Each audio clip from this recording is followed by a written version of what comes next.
अगर है शौक मिलने का तो हरदम लो लगाता जा।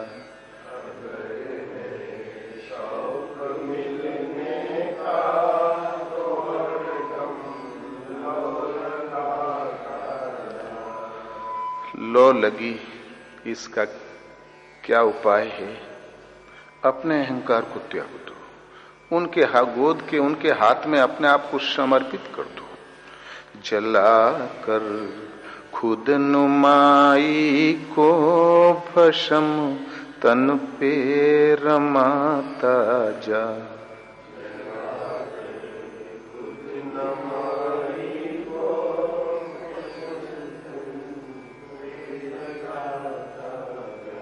न मर भूखा न रख रोजा, न जामस जिद न कर सिजदा।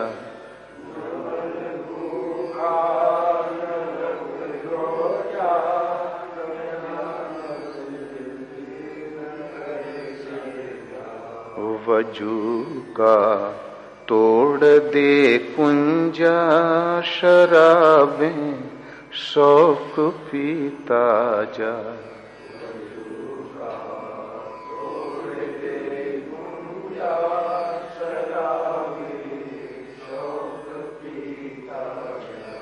हमेशा खा हमेशा पी, न गफलत से रहो एकदम।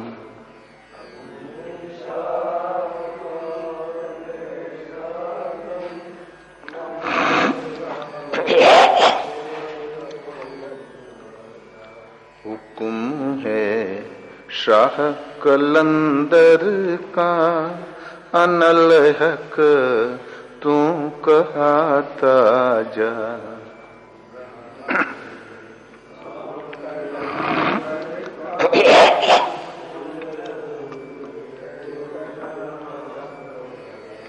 न बन मुल्ला न बन बभन, दोवन की छोड़ कर झगड़ा।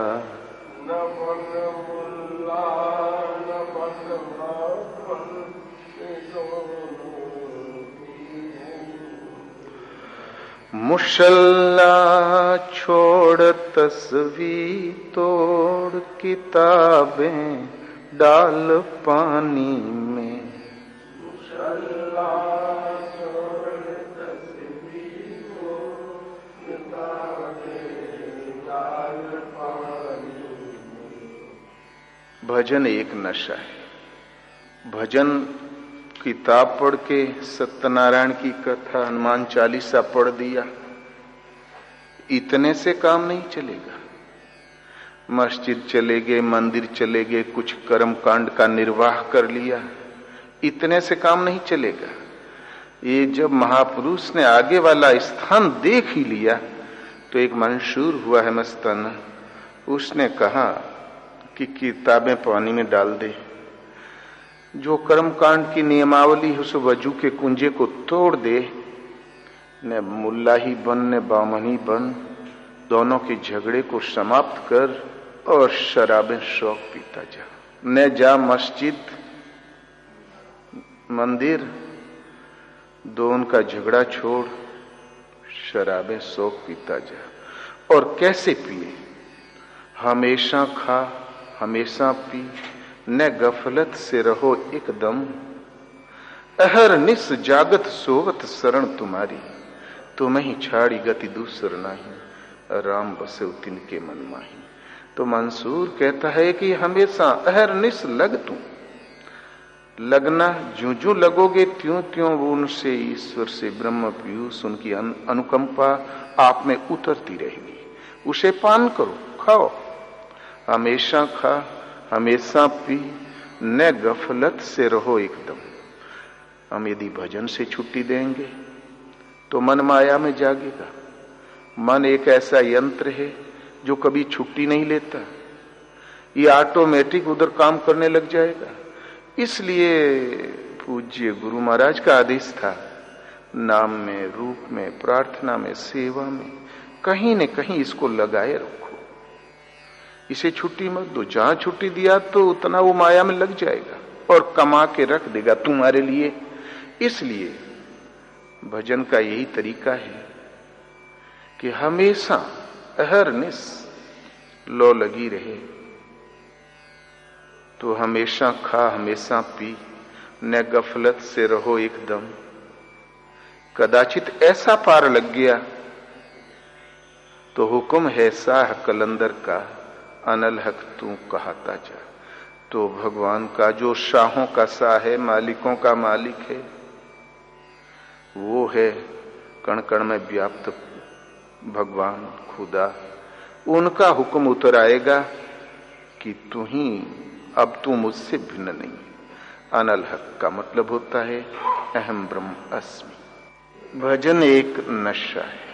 तो सभी नशे संसार की उतर जात पर भात, नाम खुमारी नानका चढ़ी रहे दिन रात।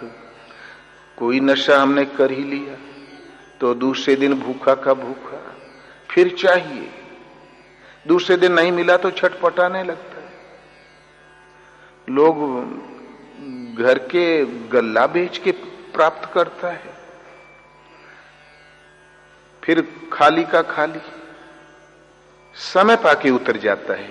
लेकिन नाम की खुमारी, नाम का नशा एक ऐसा है, उत्तरोत्तर वृद्धि करेगा और अपने में डुबा लेगा, अपने अंतराल में समाहित कर लेगा। तो नाम खुमारी नानका चढ़ी रहे दिन रात। इस नशे को सबे पीना चाहिए। न पीना हराम है, न पिलाना हराम है, पी करके होश में रहना हराम है। ये नशा पियो। पीना अनुचित नहीं, ये जायज है, उचित है। और जिसके पास है वो पिलाए, उस सबको प्रदान करे।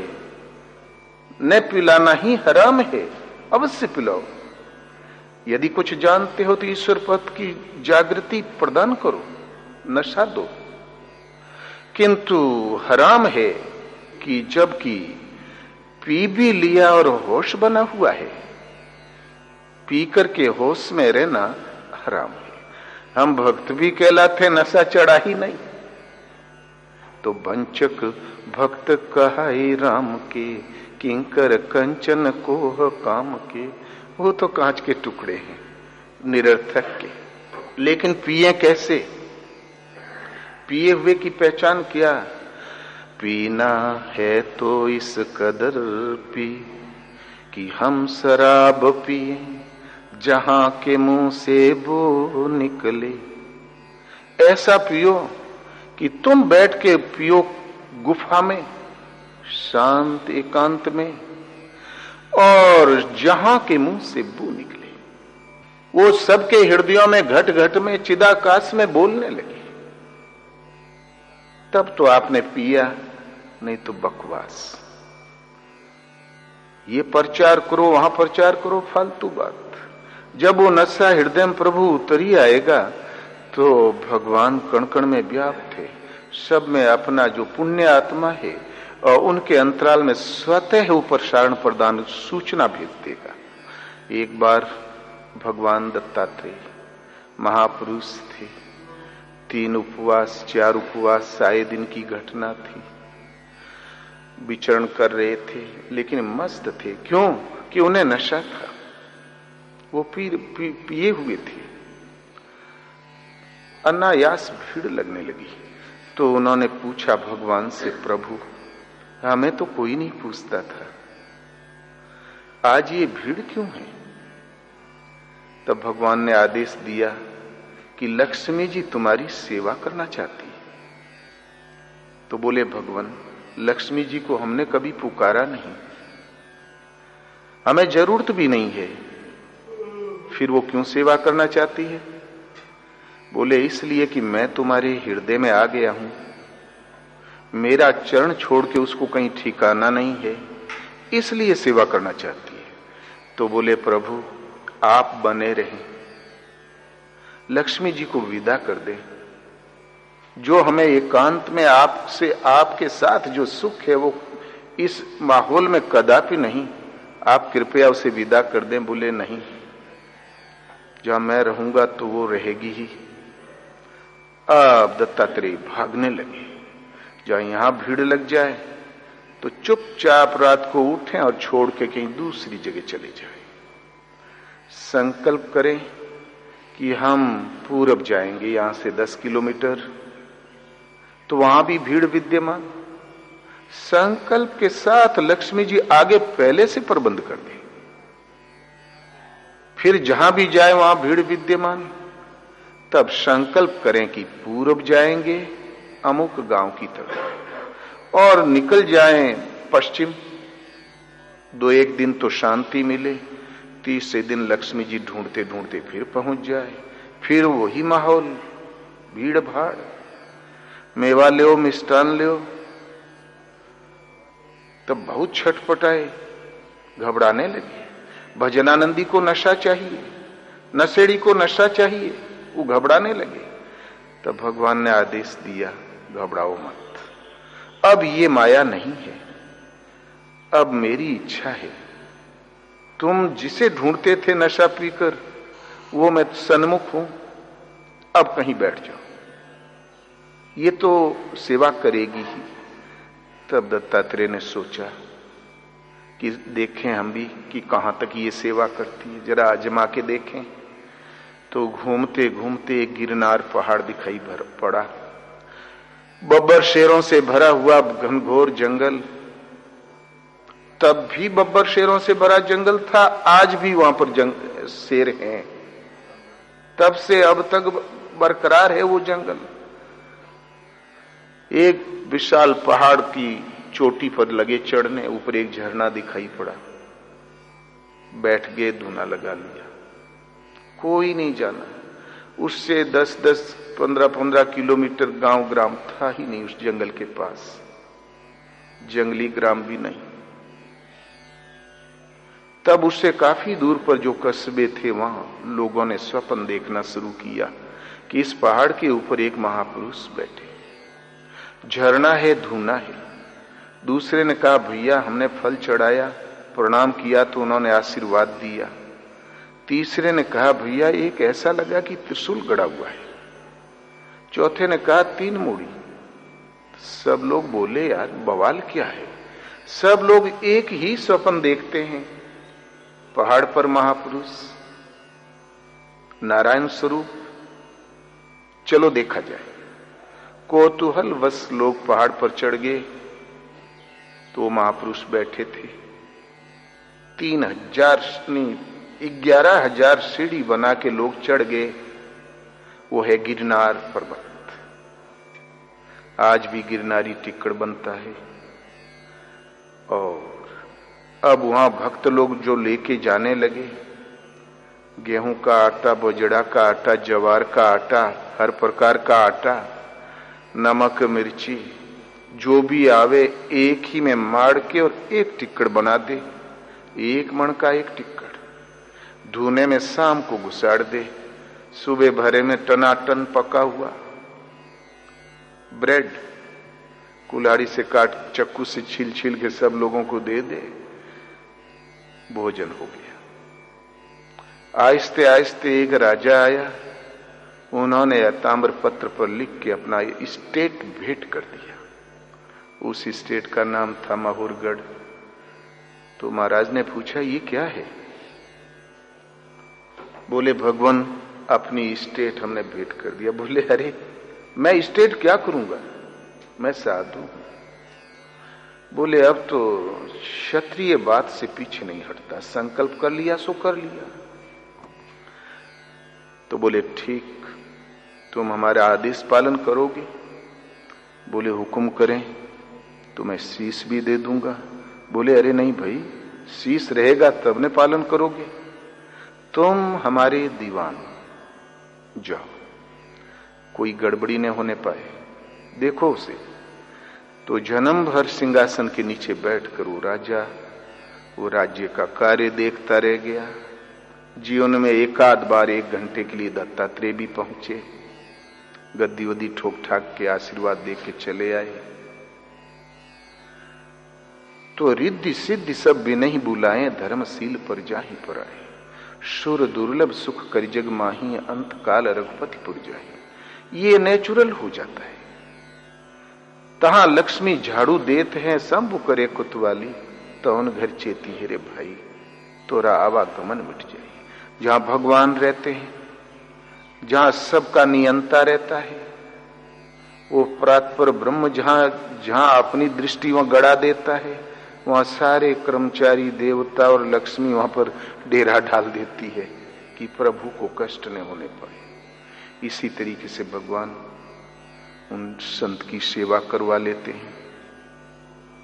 दत्तात्रेय को नशा था, तो पीना है तो इस कदर पी कि हम शराब पिए और जहां के मुंह से बू निकले, खुशबू वहां से निकलने लगी।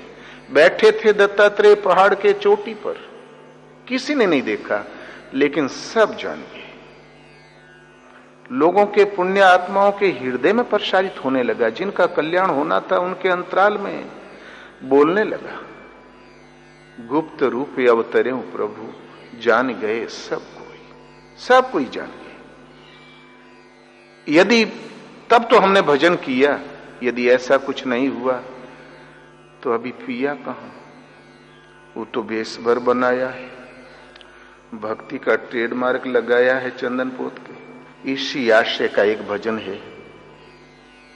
अरब में एक महापुरुष हुए हैं, संत अकबाल। वो बड़े चोटी के महापुरुष थे।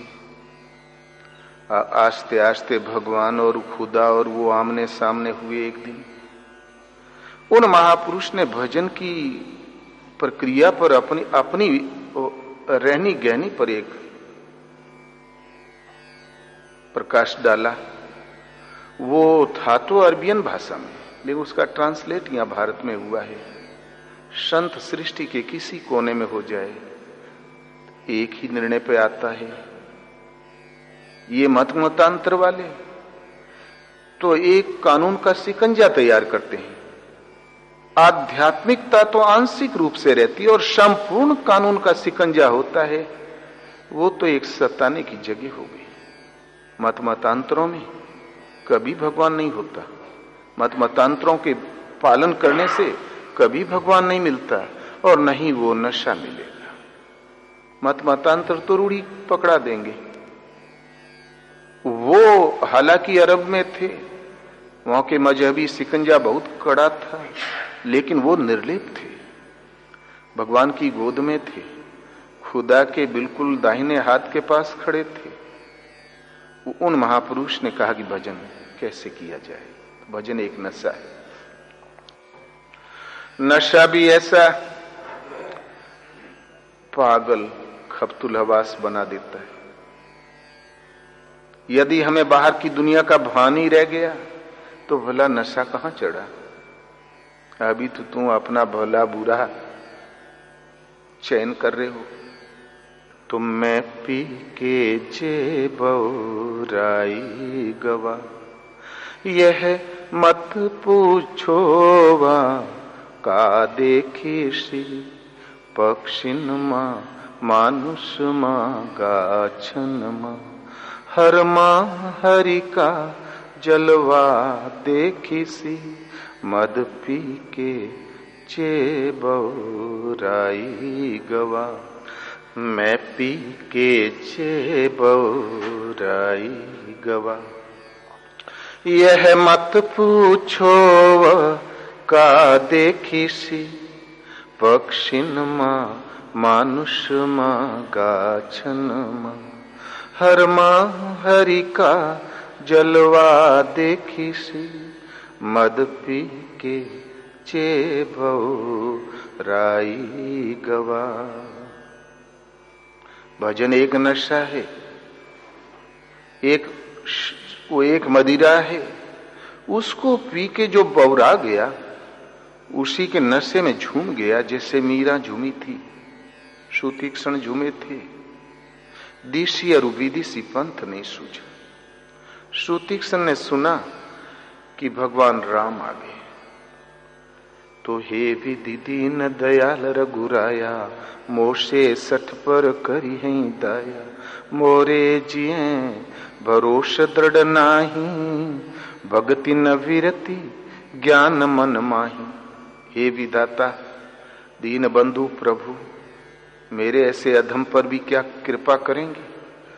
हमारे जी में भरोसा स्थिर नहीं है, न भक्ति है, न वैराग्य है, और न दृढ़ विश्वासी है। नहीं सत्संग जोग जप जागा, नहीं दृढ़ चरण कमल अनुरागा, एक बानी करुणा निधान की, सो प्रिय जाके गति नयान की। न जप है, न जोग है, ज्ञान है, न वैराग्य है। हाँ, भगवान का एक बाना है, वो उन्हें प्राणों के समान प्यारा होता है, जिससे किसी अन्य का भरोसा न हो। तो होई है सुफल आज मम लोचन, देखी चरण पंकज भव मोचन। और दिशी अरु विदिशी पंथ नहीं सूझा, को मैं चलेऊं कहाँ नहीं बूझा, कबहू क फिर पाछे पुनि जाही, कबहू क नृत्य करें गुण गाई। और इतना प्रेम में विभोर हो गए, पूरब किधर पश्चिम किधर कोई ज्ञान नहीं। मैं कौन हूं ये भी भूल गए, कहां जा रहा हूं ये भी भूल गए। अतिशय प्रीति देखी रघुवीरा, प्रगटे हृदय हरण भव भीरा। अतिशय प्रीति का जब प्रवाह देखा हृदय में, तो भगवान भव बाधा शांत करने के लिए हृदय में प्रकट हो गए। और जहां स्वरूप हृदय में आया, तो मुनि मग माजे अचल हुई बैसा, पुलक शरीर पनस फल जैसा। बीच रास्ते में निश्चल होके बैठ गए। इस पगडंडी में नहीं बैठ गए, फुटपाथ पर नहीं बैठे। सृष्टि में एक ही तो रास्ता है, निवृत्ति मार्ग, भक्ति पथ। भक्ति पथ में जहां स्वरूप हृदय में आ गया, तो ये चंचलता खत्म, अचल हो जाता है। इस पथ में जहां स्वरूप हृदय में आया, तो स्थिर होके बैठ जाता है। उसकी मन और मन की सूरत स्थिर हो जाती है। भगवान करीब आ गए, लगे जगाने, नहीं जगे। तब भगवान ने एक जुगाड़ लगाया, राम रूप मिटाया, चतुर्भुज रूप अंदर फैला दिया। तो मुनिया कुलाई उठा तब कैसे, विकलहीन मणि फन बर जैसे। अकुला के खड़े हो गए, जैसे सरप की मणि खो जाए और विकल होता है। यही दशा मुनि की थी। जहां आंखें खोला तो बाहर भगवान खड़े थे। जब हृदय में स्वरूप आ जाता है, सृष्टि में जहां भी दृष्टि डालो भगवान है। तो श्रुतीक्षण को नशा था। वो ऐसे विक्षिप्त हो गए कि मैं कौन हूं और जा कहां रहा हूं, दिशा किधर और विदिशा किधर। जन एक नशा है, तुम्हें पी के जेब राई गवा, यह मत पूछोवा का देखी सी। ये पूछो ही मत कि उसने क्या देख लिया। आखिर पागल होने का कारण क्या, क्या देख लिया? जो देखा वो वाणी का विषय ही नहीं। वाणी से कहकर हम समझा भी नहीं सकते। वो वही जानता जिसके हृदय में देखते बन रहा है। भला क्या पाया उसने? तो पक्षिन माँ मानुष माँ गाछन माँ, हर माँ हरि का जलवा देखी सी। पक्षिन में, मानुष में, गाछन, जहां भी दृष्टि पड़ी उसमें, अर्थात जड़ चेतन स्थावर में जहां भी निगाह गई, हर में हरि का जलवा देखा, परमात्मा का संचार देखा, उनके स्वरूप का विस्तार देखा, उनकी विभूति और लीला देखी। स्वर्ग नरक अपवर्ग समान, जहां ता देख धरे धनुबान। ये अवस्था संतों में आती है। उन महापुरुष ने कोई नई बात नहीं कह दिया। तुलसी कहते हैं ये जहां स्तर आता है तो न स्वर्ग स्वर्ग के रूप में रहता है और न नरक नरक के ही रूप में रहता है और न वैकुंठ वैकुंठ ही के रूप में रहता है कि जिसकी हम कामना करें। जहां भी दृष्टि पड़ी अपने आराध्य देव के स्वरूप को खड़ा पाया। यदि ऐसा है, नशा सही है। भला इस नशे को आपने प्राप्त कैसे किया, इसकी विधि क्या? तो मन इल्म मारफत का दारू जब पी करके मखमूर भवा, हो का नारा लाग भरे हस्ती का प्याला चूर भवा। ओ अमर लोक में लाग घूमे या मृत्यु लोक से दूर भवा, अपवे में हरि का लाग लखे कुल मन के मनसा पूर भवा। ओ जब जब चाहिसी हृदय के बीच यह दुनिया का नक्शा देखी सी, मद पी के चे बहु राई गवा।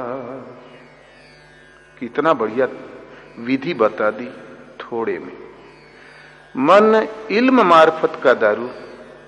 सभी नशे तो पिए जाते हैं सुराही से, बोतलों से, कप में उड़ेल के और मुंह से पीते हैं, लेकिन ये भजन का नशा वस्तुओं के सहयोग से नहीं, मन से पिया जाता है। मन इल्म मार्फत, इल्म माने योग युक्ति, और ये एक गोपनीय वस्तु योग युक्ति जो भगवान तक की प्राप्ति करा दे, वो भजन विधि वो कहीं नहीं मिलेगा सिवाय सदगुरु के। वो जहां प्राप्त होता वो स्थान तो गुरु का दरबार।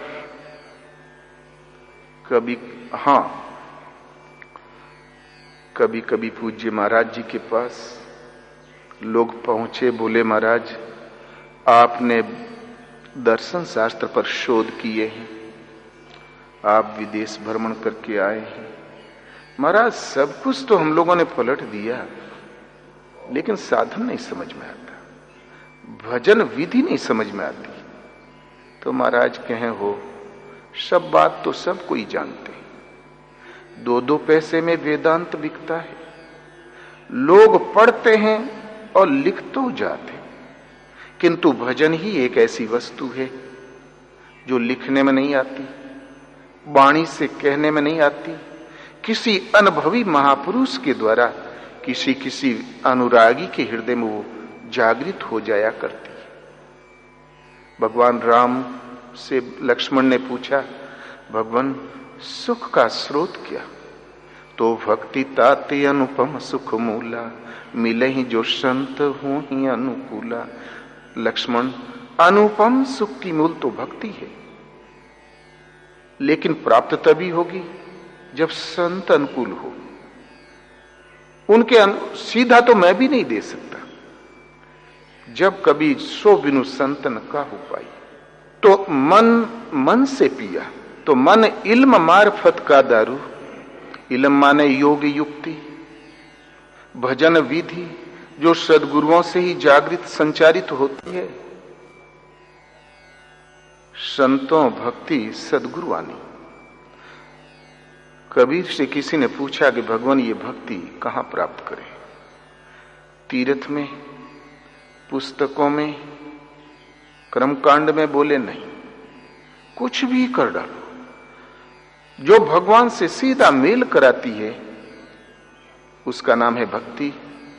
विभक्ति माने होता विभाजन, अलगौजी। वो भक्ति तो सदगुरु आनी, सदगुरु ही प्रदान कर देते हैं, ला के दे देते हैं, जागृत कर देते हैं, और जिसका नाम है इल्म, योग युक्ति। तो ये मन योग युक्ति के माध्यम से, मन इल्म मार्फत का दारू, मन योग युक्ति के माध्यम से सने सने वो नशा प्राप्त करने लगा भजन का, नाम की खुमारी चढ़ने लगी और चढ़ते चढ़ते जब पी करके मखमूर हुआ, इतना पिया, इतना भजन किया कि यज्ञ स्वरूप हो गया। मख कहते हैं यज्ञ को, यज्ञ स्वरूप हो गया। तब उस दिन उसने पाया कि मैं तो एक निमित्त मात्र हूं, करता धरता तो प्रभु खुद है। उस दिन उसने ये पाया कि उसके बगैर तो पत्ता भी नहीं हिलता।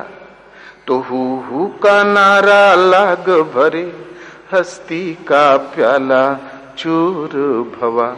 उस दिन, अब तक तो मैं कह रहा था, मैंने ये किया, मैंने भजन किया, मैंने ध्यान लगाया, मैं उस टेकरी पे टिका।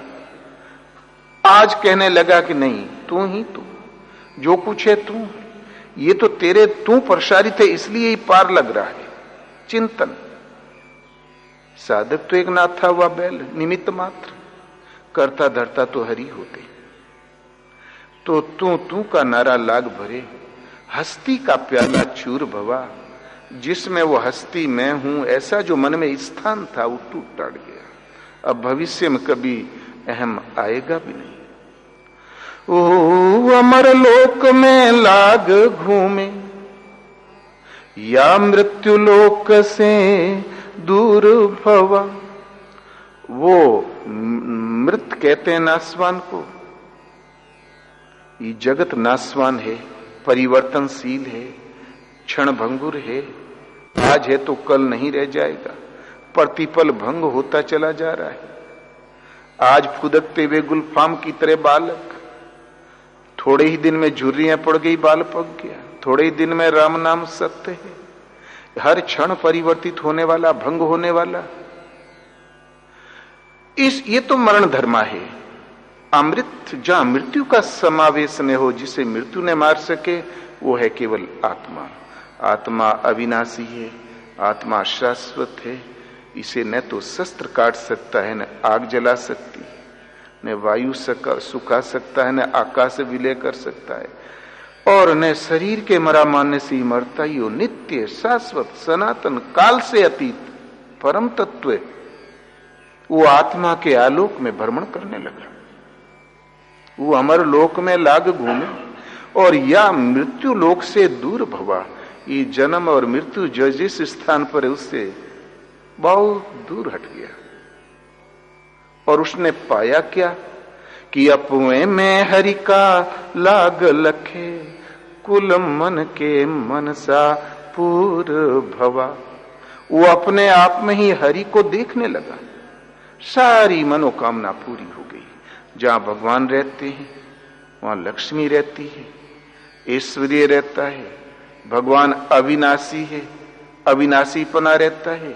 भगवान सर्वज्ञ है, सर्वज्ञता की अवस्था रहती है।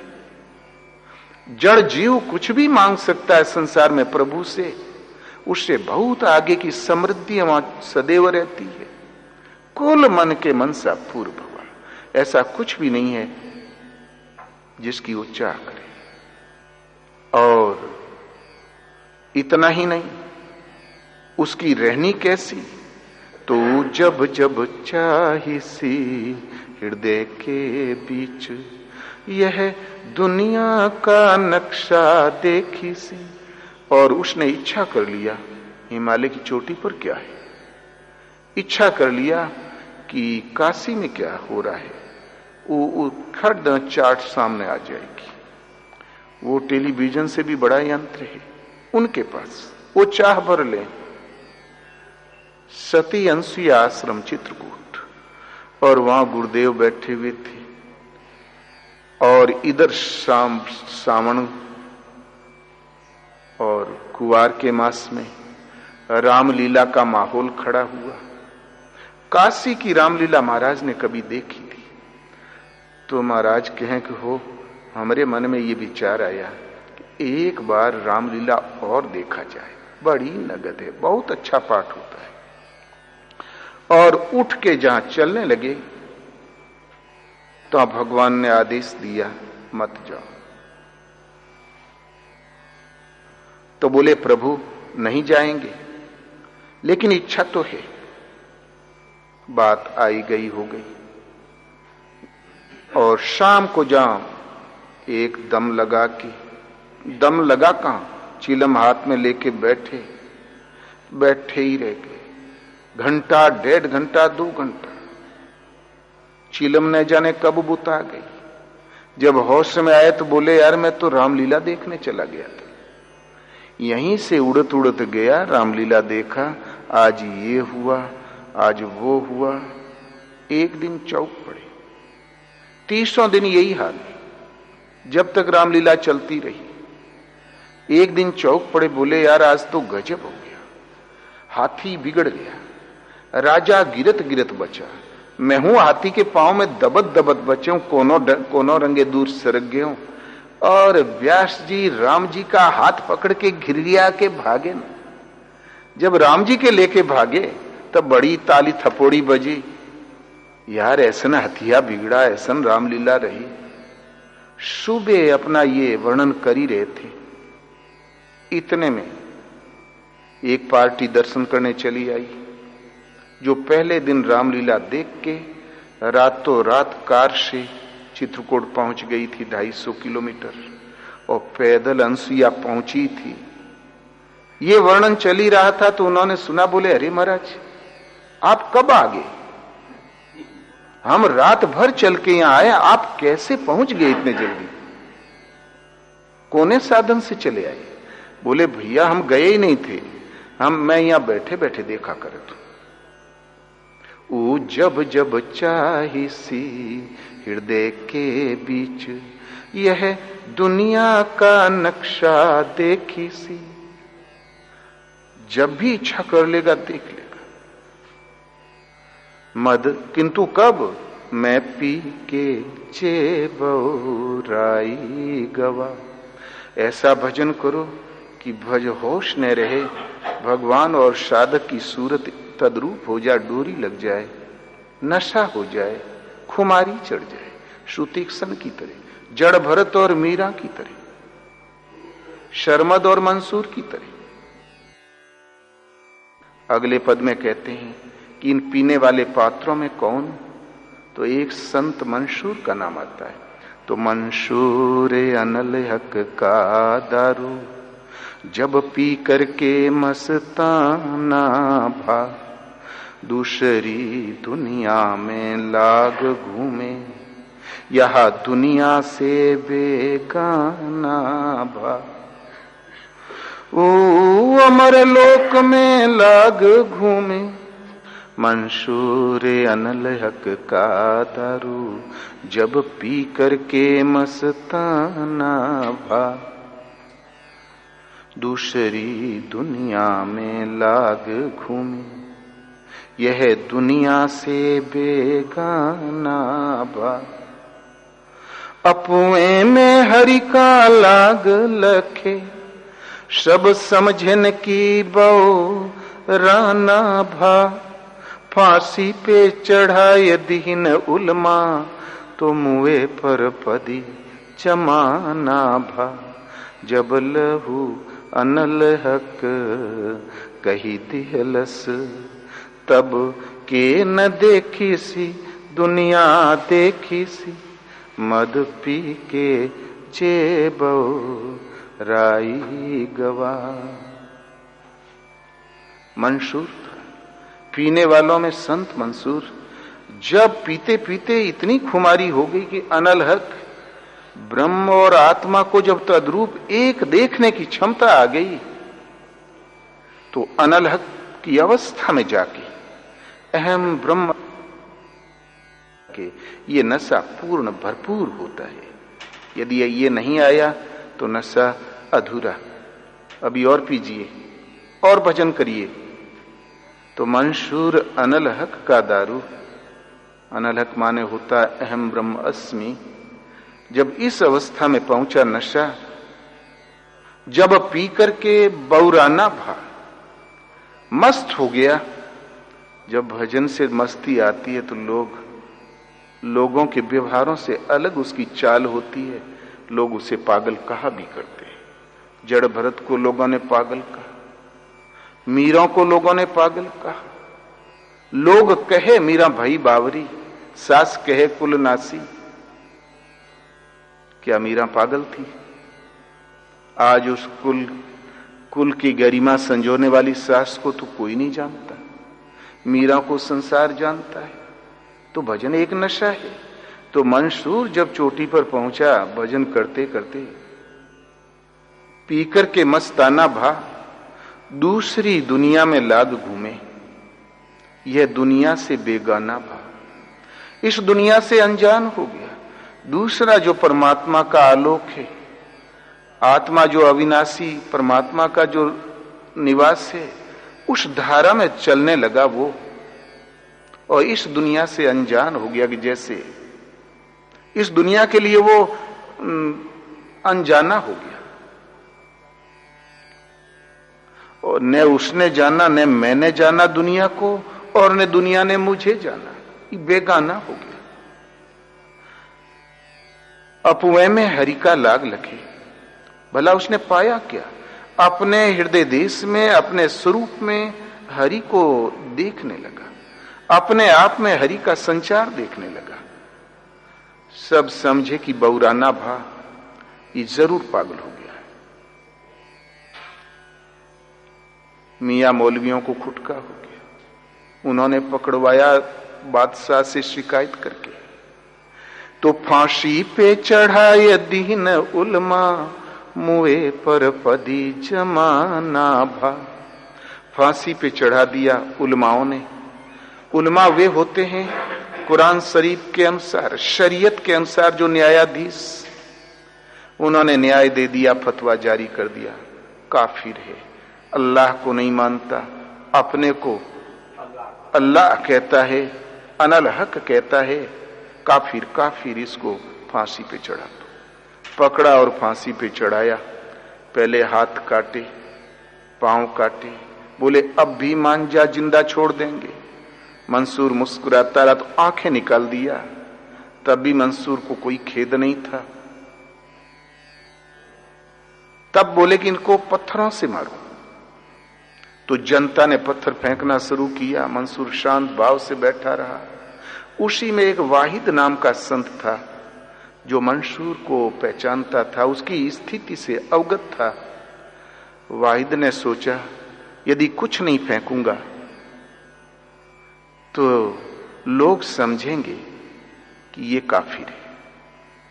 तो अपने बचाव के लिए उसने एक फूल उठाया और मंसूर के ऊपर फेंक दिया।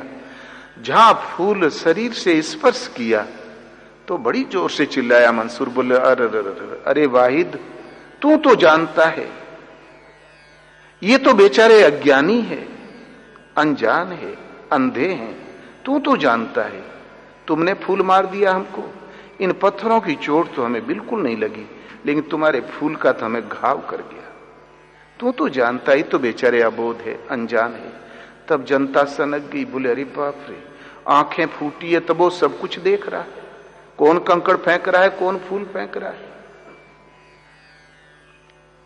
तो जब लहू अनल हक कही तिहलस, इसके साथ एक घटना और घट गई। जब हाथों से खून की बूंद टपकता था तो उस बूंद में से, खून के कतरे में से भी अनल हक एक आवाज प्रसारित होने लगी। जब लहू ने अनल हक कह दिया, लाहू माने एक अल्लाह का नाम है, पुकारने का, भजने का, उसने अनल हक कह दिया, वो खून के कतरे से ध्वनि प्रसारित होने लगी। तब के न देखिस, किसने नहीं देखा, दुनिया देखिस, सबने देखा। तो फांसी पे चढ़ाए दीन उलमा, चढ़ाने को तो चढ़ा दिया, किंतु मुए पर पदी जमाना भा। जब खून के कतरे से अनल हक की धुन प्रसारित होने लगी, भला किसने नहीं देखा, दुनिया ने भली प्रकार देखा। आज मुसलमान बेल्ट में कोई संत है तो वे जिनकी पूजा होती है, मजारों पर फूल चढ़ते हैं, तो वे जो किसी समय काटे गए थे, सताए गए थे। संत तबरेज, मंसूर, शर्मद, रबिया, इस प्रकार 5-7 नाम है, चोटी के महापुरुष थे। फिर प्रश्न खड़ा होता है, सबको बराबर नशा क्यों नहीं होता? इसमें प्रश्न है हमारे साधना की लगन का। जे जैसन जैसन पीवत गवा, तैसन तैसन दर्जा होइगा। क्यों नबी बनल, क्यों कुतुब बनल, क्यों विज्ञानी बाला होइगा। क्यों मस्त होई बहु राई गवा, सब समझन की पगला होइगा। क्यों कुंभे जनी कही दिहलस, क्यों काया अमर कही दिहलस। तो मुअल मनई जिंदा होइगा। जे भूल भुलैया मैं भूलल, ऊ का देखी सी माया देखी सी। मद पी के जे बहु राई गवा। जे जैसन जैसन पीवत गवा, तैसन तैसन दर्जा हुईगा। उसकी ग्रेड बन गई, क्लास बन गई। जिसने जैसा जैसा संयमित होकर भजन में लो लगाई, भजन किया, संयम साधा, जितनी मात्रा में किया वैसे वैसा दर्जा हो गया। क्यों नबी बनल। कोई कोई तो नबी माने होता है अवतार की अवस्था वाला, भगवान का जिसे हम अवतार कहते हैं उसे नबी कहते हैं। कोई कोई तो अवतारी पुरुष हो गया। क्यों कुतुब बना, क्यों कहीं का बड़ा भयंकर मठाधीश हो गया। क्यों विज्ञानी अनुभवी संचार वाला हो गया, बैठे बैठे जानकारियां ले लेता था, दे देता था, ये क्षमता वाला हो गया। और कोई कोई बाला हो गया। बाला माने एक स्वरूप में स्थित महापुरुष परमहंस और 5 साल का बच्चा एक ही होता है। शरीर भर बड़ा है, मन स्थिति वही है। 5 साल के बच्चे में आप काम, क्रोध, लोभ, मोह, राग, द्वेष कोई विकार पाते हैं? हो सकता है? कभी नहीं। ऐसे ही भजन हमारा इस ऊंचाई तक पहुंचे कि वो 5 साल के बच्चे वाली लेवल आ जाए अंतःकरण में। ये संत की चोटी की एक अवस्था है। इस अवस्था के साथ ही वो परम चेतन का प्रतिबिंब प्राप्त करता है, जिसका नाम है नबी।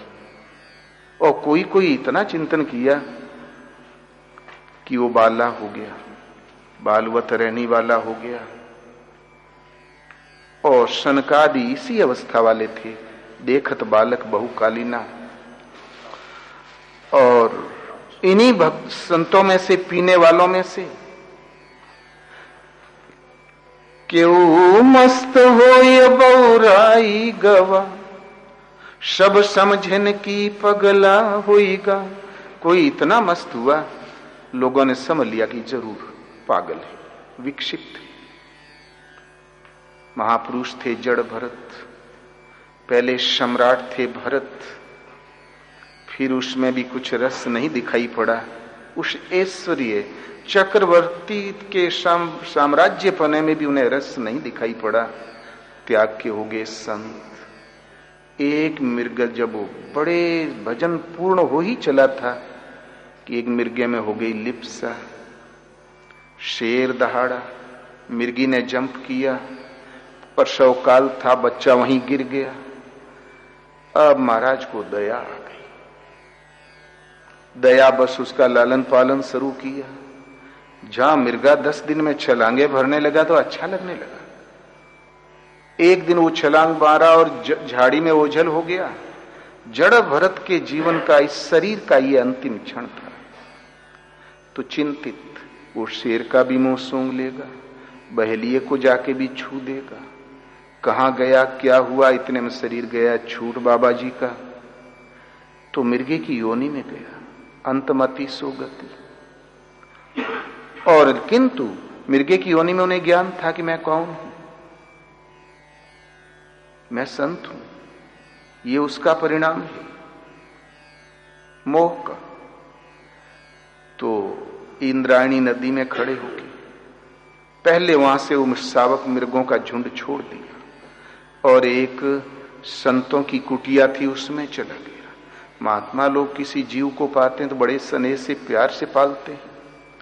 फिर उसने सोचा कि जीवन तो कट रहा है, लेकिन ये अधम योनि मैं कब तक भोगूंगा। तब फिर वो मृग शावक इंद्रायणी नदी में खड़ा हो गया। 4 दिन तक बगैर पानी पिए खड़ा रहा और शरीर त्याग दिया। फिर जन्म हुआ एक ब्राह्मण के घर में। वहां पर भी 8 भाई। 3 भाई तो दिग्विजय कर रहे थे, तूती बोल रही थी उनकी। सब विद्वान, मूर्ख था तो ये जड़ भरत। इसे ज्ञान था, सारी विद्या ज्यों की त्यों थी। तो पिता ने सोचा कि ब्राह्मण का लड़का कुछ तो याद कर ले। 6 महीना तक गायत्री पढ़ाया। अंत में कहा, बेटा तुम्हें आ गई, एक बार सुना दो। बोलो ओम भूर्भुवः स्वः तत्सवितुर। तो बोला, ओ भाई भैंस, बोले ईश्वरवा ने पढ़ी। हो गया बेड़ा पार। और पिता की मृत्यु हो गई। भाइयों ने कड़ाई किया। बोले बजड़ा का खेत देखो। खेत देखने लगा तो सभी खेतों में तो कोई न कोई पक्षी उड़ा ही रहा था। जड़ भरत के खेत में कोई नहीं। सारे पक्षी उसी के खेत पर मंडरा रहे थे। बड़ा भाई आया और एक झापड़ मारा। बोले खाता है किलो भर, ये पक्षी कौन उड़ाएगा। तब एक कंकड़ उठा के फेंका। बोले हु राम की चिड़िया, राम का खेत, खा लो चिड़िया भर भर पेट। बोले ये दरिद्र हम लोगों का भी नाश करेगा। गर्दन में हाथ लगा के ढकेल दिया। जड़ भरत को इसी दिन की प्रतीक्षा थी कि हमें लोग धक्का देके निकाल दें, और कदाचित मैं जाऊंगा तो कहेंगे अरे भैया तू ही तो घर का उजेला था, घर में अंधियार हो गया जब से तू आंखें मूंदने लगा। तो फिर पिंड नहीं छोड़ेंगे, भैया भैया की कतार लग जाएगी। जड़ भरत मस्ती में घूम रहे थे। एक बार जंगल में डाकुओं ने बलि का दिन आया तो बलि पशु वर्ष में एक बार वो बलि चढ़ाते थे एक पत्थर की मूर्ति के सामने, जिंदा मनुष्य। तो बलि पशु जिसे पकड़ रखा था वो था एक्सपर्ट दौड़ने में। जहां हाथ खोला तो सर फरार हो गया। अब लधेड़ा डाकू दौड़े, खाया पिया जीव मोटा होते नहीं पाए। तो बोले जल्दी करो, कोई दूसरा पकड़ के लाओ, अन्यथा देवी हो जाएगी नाराज और फिर साल भर हम लोग दुख उठाएंगे, कायदे के डाके नहीं मिलेंगे। तो जंगल में पावे कहां। जड़ भरत टहल रहे थे अपनी मस्ती में, पगलंट की विक्षिप्त की तरह उनको पकड़ लिया। बोले प्रणाम करो, तो न करें। तब एक डाकू ने गर्दन पकड़ के जड़ भरत को झुकाया और सरदार पौवा भर पी के, और जब खंजर लेके खड़ा हुआ काटने के लिए, देवी की मूर्ति जहां थी वहां लपट उठने लगी। उसमें से एक प्रतिबिंब निकला, पुतला, खड़ग छीन लिया और मारा। 7 डाकू साफ कट गए। जड़ भरत ने जब सन्नाटा देखा तो सिर उठाया तो 7 मरे पड़े थे। अपनी उसी मुद्रा में आगे बढ़ गए। चंद दिन बाद महाराजा रहुगण गुरु की तलाश में निकले। जहां जड़ भरत के बाजू से गुजरे कि एक कहार बीमार पड़ गया, लगा जोड़ी ताप कांपने। राजा ने कहा कोई दूसरा कहार ढूंढो। बस जंगल में और कहां मिले। जड़ भरत को पकड़ा और जोत दिया। और जड़ भरत ठहरे संत। जहां च्यूंटी पड़े तो पांव कभी दाहिने कभी बाएं, कभी आगे कभी पीछे। तो राजा झल्लाया, बोले अरे हमको झटका लग रहा है, तुम लोग कैसे चलते हो। बोले राजा साहब हम तो कदम मिला के चल रहे हैं, इसको बहुत समझाते हैं, जो नया कहार सुनता ही नहीं। हम कहते हैं सीना तान के चलो, कदम मिला के चलो, बोली बोल के चलो, इस सुनता ही नहीं गंवार। बोले रुको। उतरा राजा, जड़ भरत के सामने खड़ा होके बोला, तुम दुबले पतले हो, तुमसे भार ढोते बनता नहीं, रास्ता चलते नहीं बन रहा है, क्यों। तब फिर जड़ भरत जीवन में पहली बार बोले, राजन, दुबला और मोटा तो वह होता है जिसको देहाध्यास होता है, और भार ढोने और रास्ता चलने का हाल वो जानता है जिसके कंधों पर भार है और सचमुच जो रास्ता चलता है। तू क्या जाने, तू तो ऊपर बैठा था। तो सोचा रहुगण ने कि मैं गुरु तलाशने आया था, कहीं गुरुजी मिल तो नहीं गए। साष्टांग दंडवत किया, बोले प्रभु जीव का कल्याण, बोले एक परमात्मा के चरण कमलों में प्रीति और कोई रास्ता नहीं। बोले एक परमात्मा की प्रीति कैसे जागृत करें? तो जड़ भरत ने कहा, राजन, किसी तत्वदर्शी महापुरुष के चरणों की धूल में लोटे बिना, चरणों की धूल में लोटे बिना वो प्राप्ति नहीं होती, वो भजन जागृत ही नहीं होता। जानते थे कि राजा है, इसका सिर जल्दी झुकने वाला नहीं है। तो बोले भगवान ये देवी और देवता महाराजा ही ठहरा, उसने यज्ञ की, वो धन के देवता, युद्ध के देवता और सरस्वती शिक्षा के देवता तमाम मंदिर बनवाए थे। बोले भगवान ये देवी और देवता। तो जड़ भरत ने कहा, राजन, बटेर की तरह बुजदिल, कौवे की तरह भला बुरा सब खा लेने वाले और उल्लू के समान अचेत आत्माओं की हत्या करने वाले और बकुले के समान बाहर से तो साफ सुथरे, लेकिन मौका पाएगा तुम छोड़ेंगे नहीं, घात लगाने वाले, ये भी उस परमात्मा के ही सेवक हैं, तो उनका भजन करो। भाई लोग जब पता पाए तब आके घोड़े पे गिरे, बोले प्रभु संत लोग जब इतने छिपके रहते हैं तो हम लोग भागे अंधे लोग कैसे पहचान पाएंगे? तो केऊ मस्त होई बहुराई गवा, सब समझन की पगला होईगा। उन सगे विद्वान भाइयों ने नहीं पहचाना, जड़ भरत को धक्का देके निकाल दिया। रहुगण नरेश थे, वो समृद्धिशाली सम्राट, उसकी निगाहों ने भी धोखा दे दिया, समझा कि पागल। वो तो भगवान जब परिचय देते हैं तब समझ में आता है। और उन्हीं पगलंटों में से केऊ कुंभे इजनी कह दिलिस, तो मुवल मन ही जिंदा हो गया। किसी ने कह दिया काया अमर, तो मरा आदमी भी जिंदा हो गया। एक अरब में संत हुए हैं, तबरेज, बादशाह का एकमात्र लड़का मर गया। अब हाय हाय करने लगा, मेरा तो चिराग बुझ गया, मेरे बाद कौन है? तब एक सिपाही बोला, हजूर किले के पीछे एक संत रहते हैं, फकीर, वो चाहे तो ये जी सकता है। तो बोले बुलाओ उसको। बोले नहीं, बुलाया नहीं जा सकता, प्रार्थना करिए। बादशाह गया, आए, बोले भाई मैं खाली मालिक का नाम लेता हूं, मैं कुछ नहीं जानता। बोले नहीं शाह साहब, कुछ तो कृपा करें, चिराग बुता जा रहा है। तो बोले उठ अल्लाह के नाम से।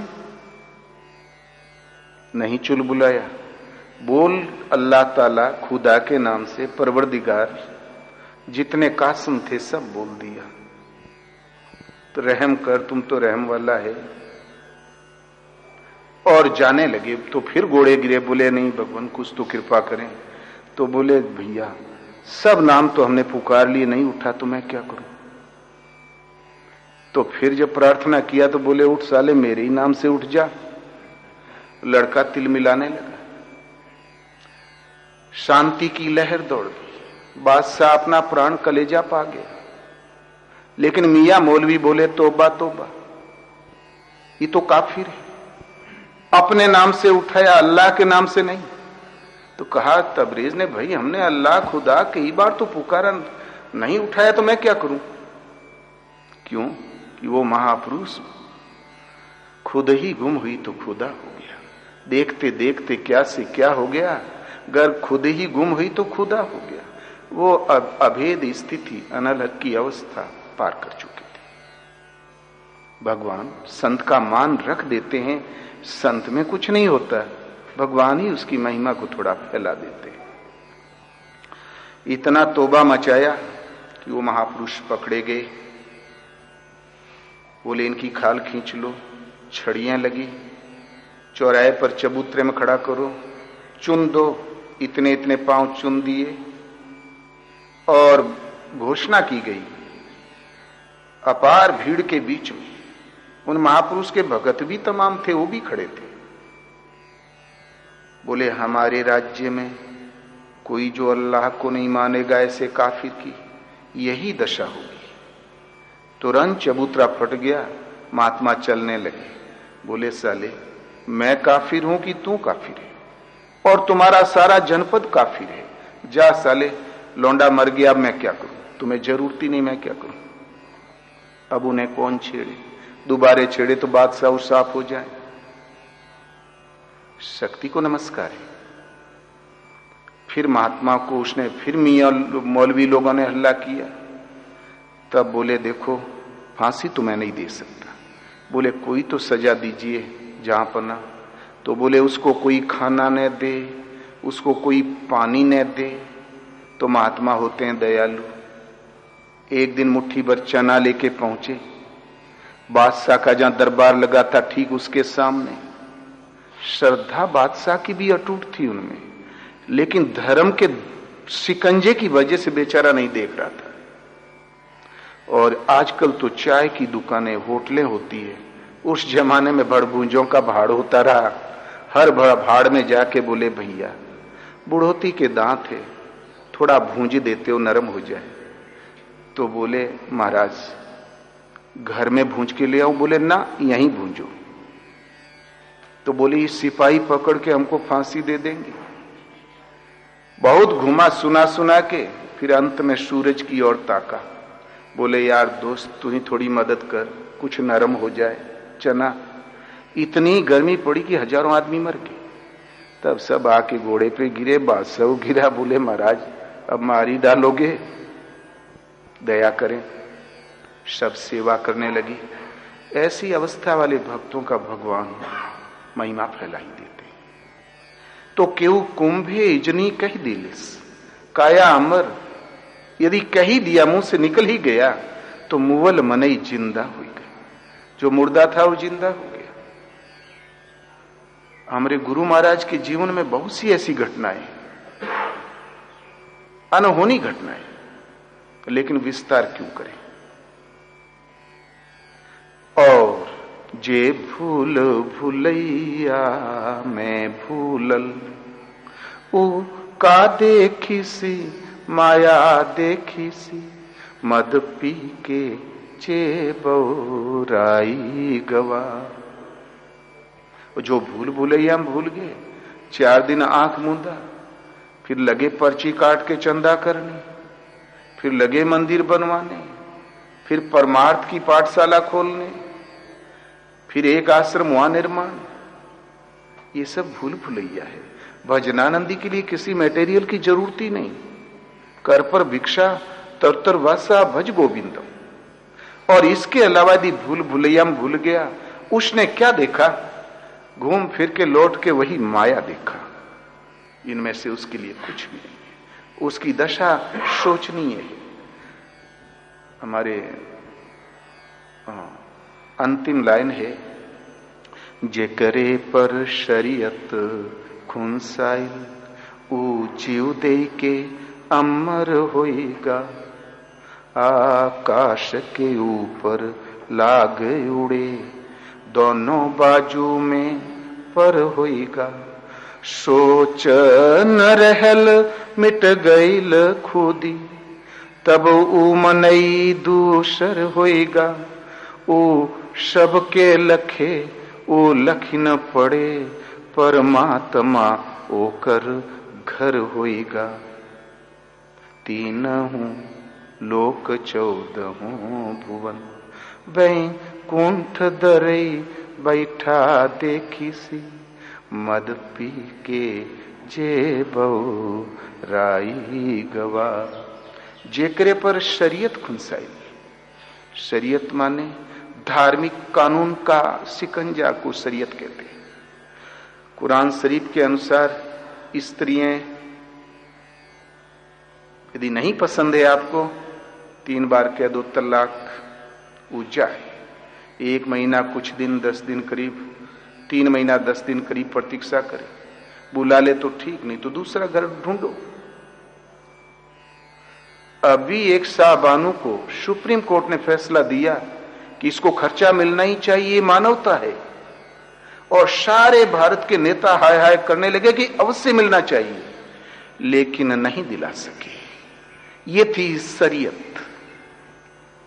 तो हमने बताया ना, धर्म एक शिकंजा है, मनुष्य को नियंत्रित रखने के लिए एक बाड़ा है।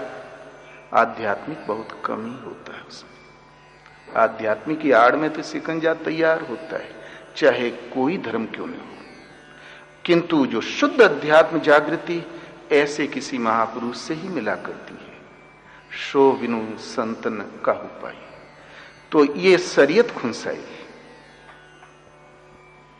ऊ जीव दे के अमर हुईगा। भारत में शरीयत खुंसाई, ये कानूनी शिकंजा अधर्म अधर्म करके संत ज्ञानेश्वर, उसके माता पिता, उनको जिंदा पानी में डुबा दिया कि तुम यदि डूब के प्राण दे दो तो तुम्हारे बच्चे ब्राह्मण बना लिए जाएंगे। जब वो डूब गए तब लड़कों ने कहा ब्राह्मण बनाओ, बोले चंडाल का लड़का। जो 1 महीना सन्यासी रह के घर में आ गया वो चंडाल, उसके लड़के चंडाल, अस्पृश्य। पंडितों ने घोषणा कर दिया कि इनको कोई भिक्षा मत दो। भला लेकिन संत को भिक्षा मजहब नहीं देता, धर्म नहीं देता, उनकी भिक्षा का प्रबंध भगवान करते हैं। तो फिर संत ज्ञानेश्वर बड़े अच्छे महापुरुष हुए, उन्होंने ज्ञानेश्वरी गीता लिखी। आज उस महाराष्ट्र में कोई यदि तीर्थ है, कायदे का तीर्थ है, तो संत ज्ञानेश्वर की समाधि। ये शरीयत खुंसा गई। संत एकनाथ को जातिच्युत कर दिया, ये धर्म का शिकंजा। दयानंद सरस्वती को 5 बार जहर दिया, ये धर्म का शिकंजा। जबकि आज भी वही एक महापुरुष है, वहां ज्ञानेश्वर ही संत हैं। इस तरीके से तुलसीदास जब तक जिए चैन से नहीं रह पाए। उनकी रामायण जमुना में डुबा दी गई, लेकिन दूसरे उनके एक भक्त थे शिष्य टोडरमल, उनके पास एक लिपि थी, इसलिए आज वो मिल रही है। किसने डुबाया? वो ब्राह्मण थे, और ब्राह्मणों ने ही डुबाया। उनका शत्रु था तो केवल उन्हीं का भाई ब्राह्मण। अधर्म है, संस्कृत में होना चाहिए, गंवारू भाषा में है, ये गलत है, अधर्म है। आज 4 चौपाई याद कर लेता तो व्यास जी कहलाता है, 2 रोटी शाम तक में जुटा लेता है, वही रामायण। यह है शरीयत का खुंसा था। ईसा को सूली पे चढ़ा दिया। सूली में चढ़ने के पश्चात भी आज यदि उस संसार में कोई संत है तो ईसा। 3 अरब आबादी उनका आज भी पीछा कर रही है। जो जहां है उसको श्रद्धा की निगाह से देख रहा है। ये शरीयत खुंसा गई। अरब में एक संत हुए हैं, उनका नाम था शुक्रात। उसको फांसी के शिकंजे पे जब लाया गया तो बादशाह ने पूछा, क्यों, अपने बचाव में कुछ कहना है? बोले कुछ नहीं। बता सकते हो आपके फांसी का कारण क्या है? बोले तुम्हारा अविवेक, पहला कारण। दूसरा कारण अपार बढ़ता हुआ मेरा समर्थन, अपार बढ़ता हुआ मेरा विरोध, और कोई कारण नहीं, मेरा तो कोई दोष ही नहीं। तो उसने छोड़ दिया। तो फिर वो धार्मिक लोग चिल्लाने लगे, अन्याय है, तौबा तौबा, लगा। तब फिर सजा दी। उस जमाने की सजा जहर पीस के पिलाया जाता था। तो शुक्रात ने अपने शिष्यों को बुलाया, 1 घंटा उपदेश दिया। बोले देखो, मैं जा रहा हूं, ये फांसी दे रहे हैं इसलिए जा रहा हूं, ऐसी बात नहीं। अब मेरा समय आ गया इसलिए जा रहा हूं। सत्य यही है, तुम इसका भली प्रकार पालन करना। ये बेचारे अबोध है, एक जाल में फंसे हुए हैं, इसलिए कुछ कर रहे हैं, अज्ञानी हैं। और शुक्रात ने कहा मेरे पास जो ज्ञान है वो गीता की देन है। सिकंदर जब भारत आया तो उनके गुरु ने कहा भाई भारत ही जा रहे हो विजय करने, तो ज्ञानी गुरु के दर्शन करके आना, गीता लेके आना, या मैं भी देखूं कैसी है, क्योंकि गुरु जी ने देखी थी। उसके गुरु थे अरस्तु, शुक्रात के शिष्य। और वो उपदेश करता रहा और वो जहर पीसने वाला पीस रहा था। तो बोले भाई तैयार हुआ? बोले गुरु जी चाहता है 2-4 दिन में ऐसे ही पीसा करूं और आप ऐसे ही बोला करें। हमारा पीसने की हिम्मत ही नहीं हो रही है। फिर पिया और प्रणाम करके लेट गए। आज उस कंट्री में कोई अच्छा महापुरुष है तो शुक्रात। इसलिए जिक्रे पर शरीयत खुनसाइल, ये धार्मिक कानून, ये सिकंजा जहां टाइट हुआ, ऊ जीव दे के अमर होएगा, शरीर नश्वर, शरीर का कलेवर। ये वस्त्र तो बदल दिया, लेकिन वस्त्र बदलने के बाद भी वो अमर हैं आज भी।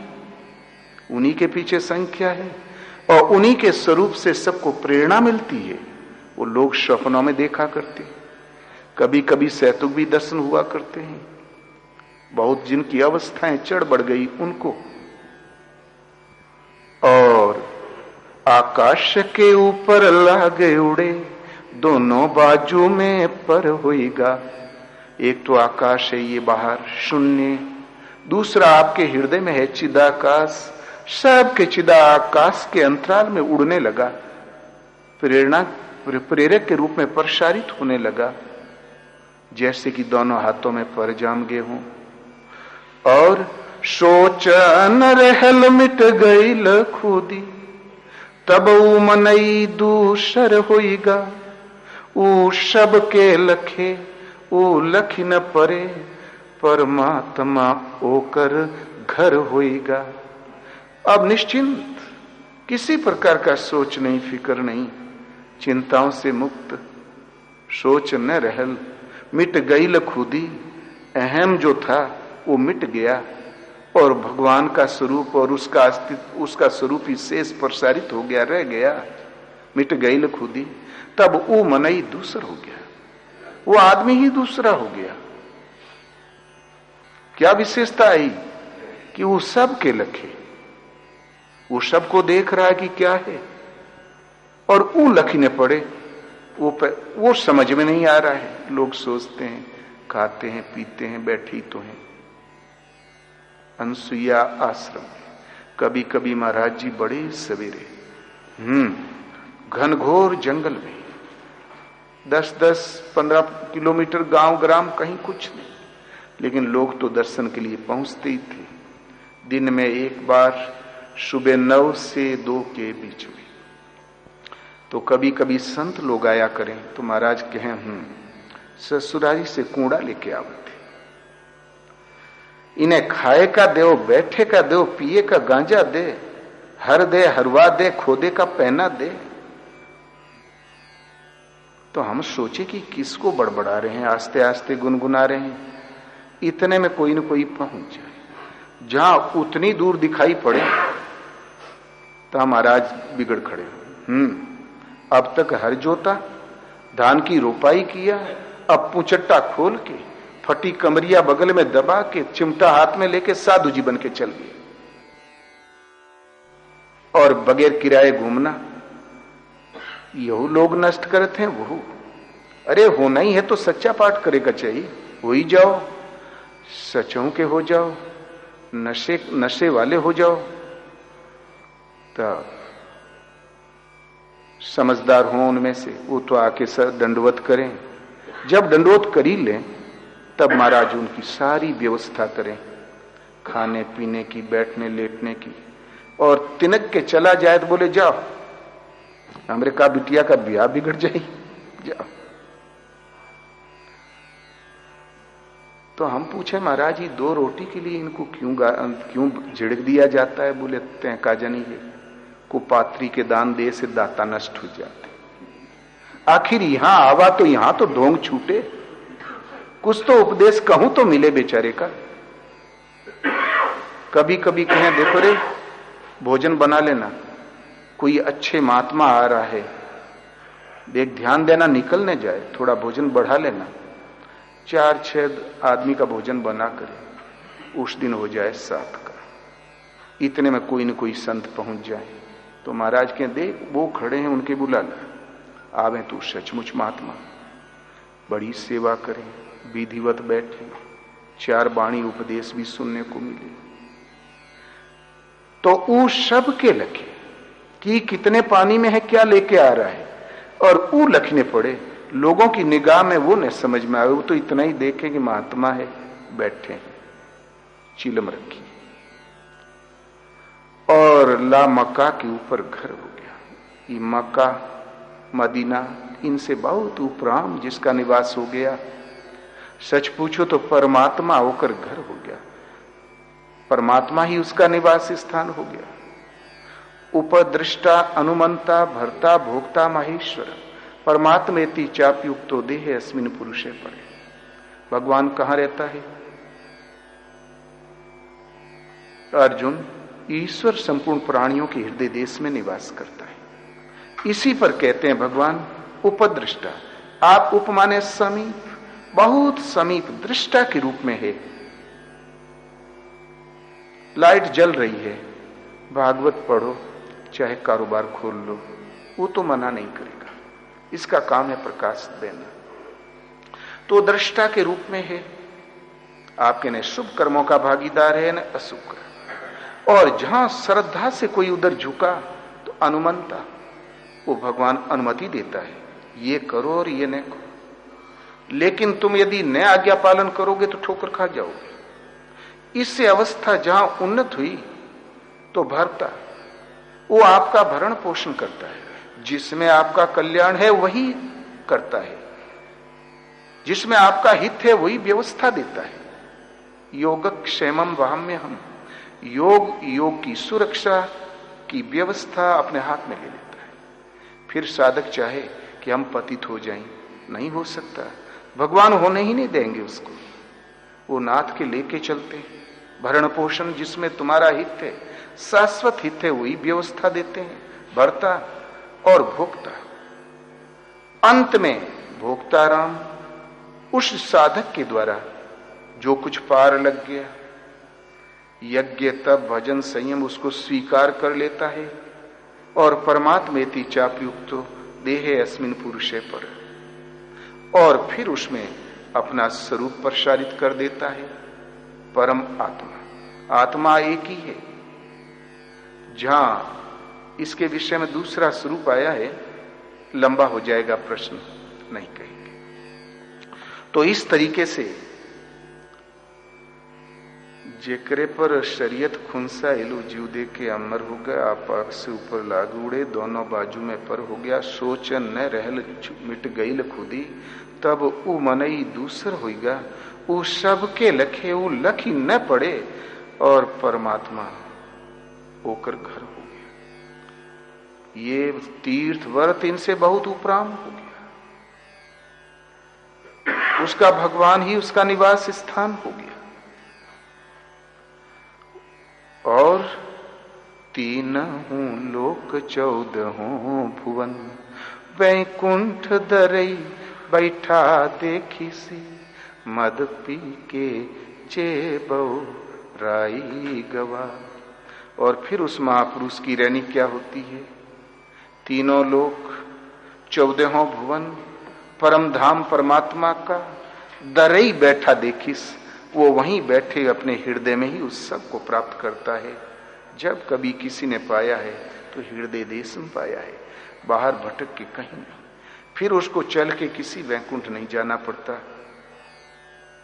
शब घट मेरा साइया सुनी से जन कोय, बलिहारी घट तासु की जा घट पर घट होय।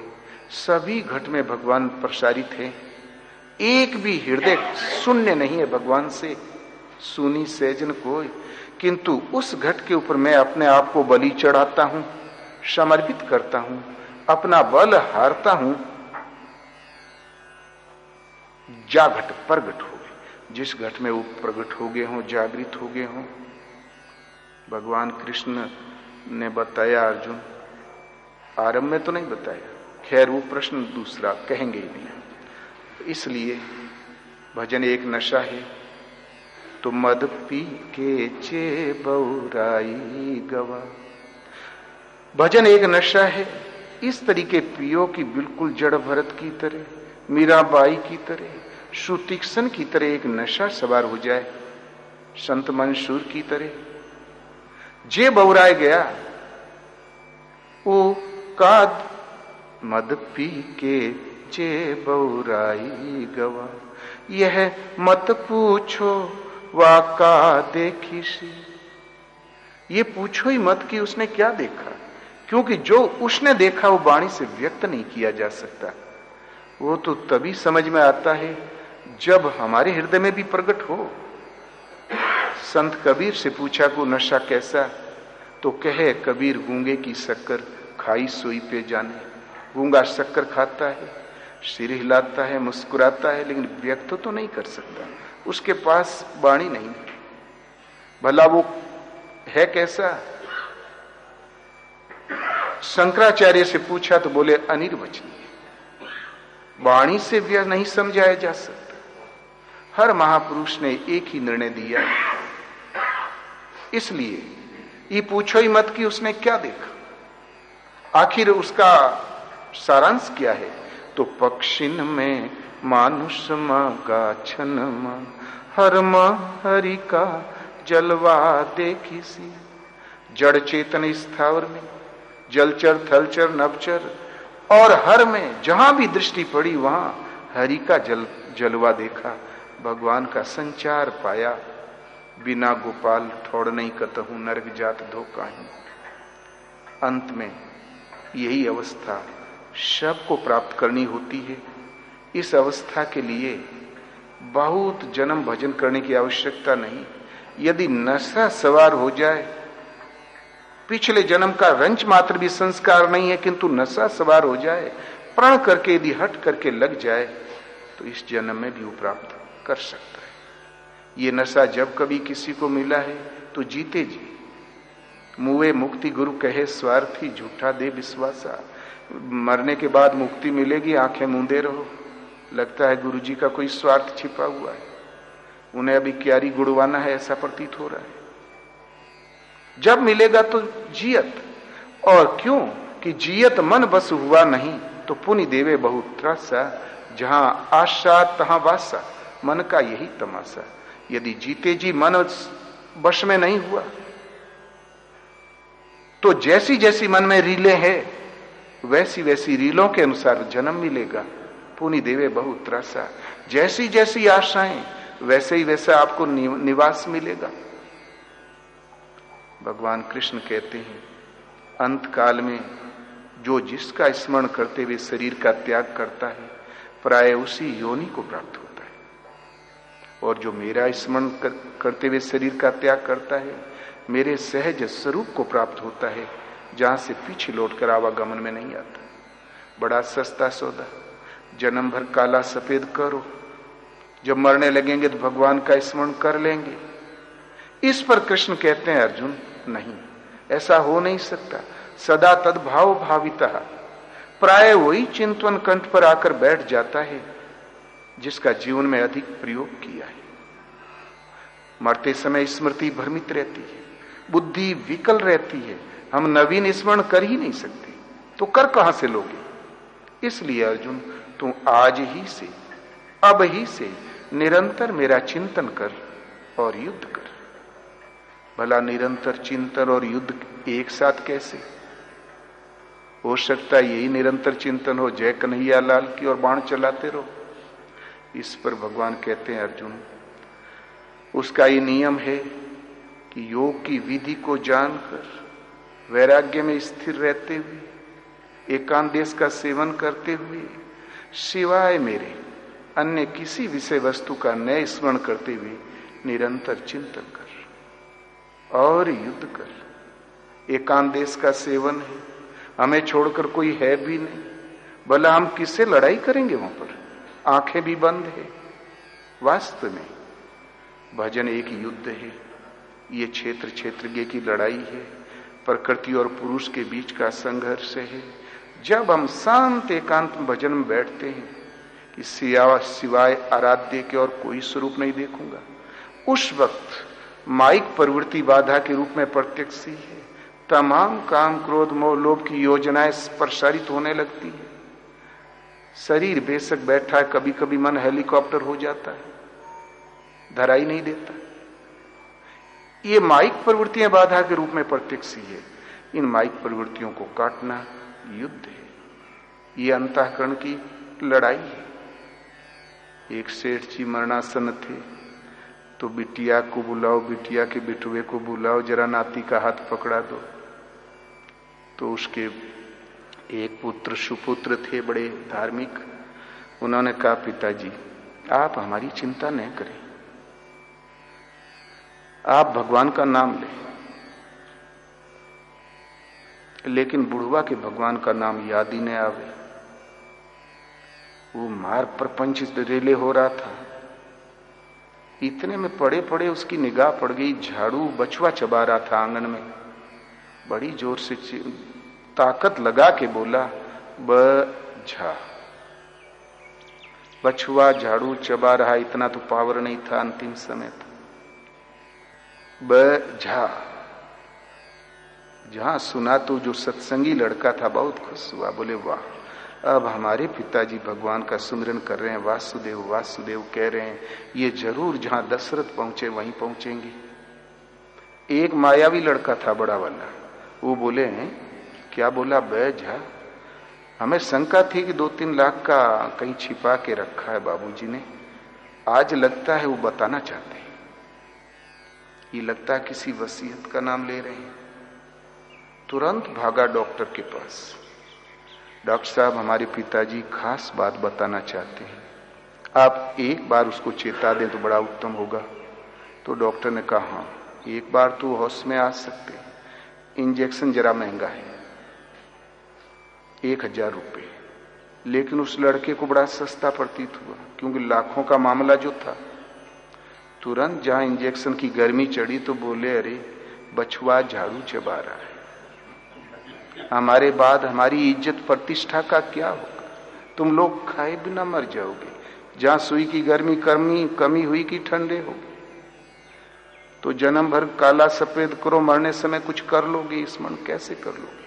वही स्मरण बरबस्ट कंठ पर आकर बैठ जाता है जिसका जीवन में अधिक प्रयोग किया है। इसलिए आज ही से, अब ही से एक ईश्वर के प्रति समर्पण के साथ